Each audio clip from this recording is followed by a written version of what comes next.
Hello, everybody, and welcome to a very quick episode and update of AnimeQuest. I'd just like to talk about the whole DreamWorks creating a Voltron series thing real quick.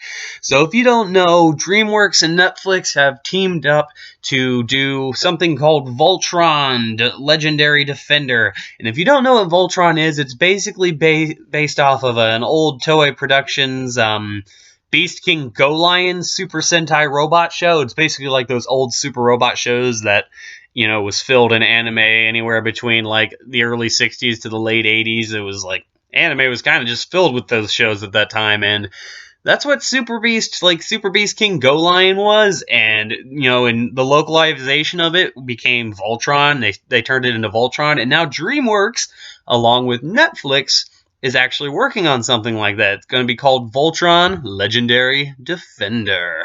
Now, this is incredibly interesting to me because it's weird to see a big company like DreamWorks, known for Shrek and not Finding Nemo. I actually always thought they were, but that's Pixar. But they're known for Shrek. They're known for the, Madagascar and the Penguins of Madagascar. It's cool to see a big company like this take on an IP from Japan like Beast King GoLion, one of those super robot shows. I don't know how it's going to turn out. It's probably not going to be 2D. I think we can all surmise that it won't be a 2D production. It's going to be 3D CGI because it's DreamWorks. Yeah, they've done 2D before. They've done a few of their How to Train Your Dragons things and a few of their cutscenes for Kung Fu Panda. They've done a few things in 2D before, and they know how to do 2D animation. But they're probably not going to do it. They're not making an anime here. They're just making an animated series, and it's going to be probably a Netflix exclusive, considering how their name's on it as well. And it's interesting to see that this is happening. I like how Netflix is starting to put their eggs in a few anime baskets. How they have basically the, streaming rights to things like from Polygon Pictures, like Knights of Sidonia and a Jin Demi-Human.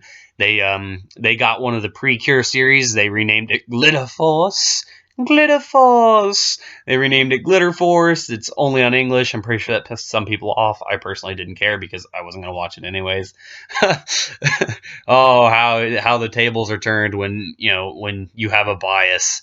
But and they also did the Seven Deadly Sins, the Nanatsu no Taizai anime. They have it on there. And this is pretty cool. I like to see anime getting support. I don't want anime to get too huge over here to the point where it just blows up like it did in the mid to late 2000s. I don't want to see that happen. But it's cool to see like this sort of third-party support for IPs from Japan, like things like Voltron. I've honestly never been too into things like Voltron. Beast King GoLion. I just don't care. I honestly don't. I'm not going to watch it. Well, okay. That's a lie. I might watch an episode or two just to see how it turned out, but for the most part, I'm not really interested in this. I'm just sort of interested in what this means for anime over here now, because it's obviously getting some notoriety. In fact, I did not think Voltron was actually that popular to the point where Netflix and DreamWorks would look at that personal IP, that intellectual property, and be like, we just need to have an iteration of that on Netflix for people to watch because that's just going to bring so many people. But it's cool to see that it did. So it's just a quick update, just something I wanted to talk about real quick. And thank you for watching, and I will see you guys on the next Quest for Anime.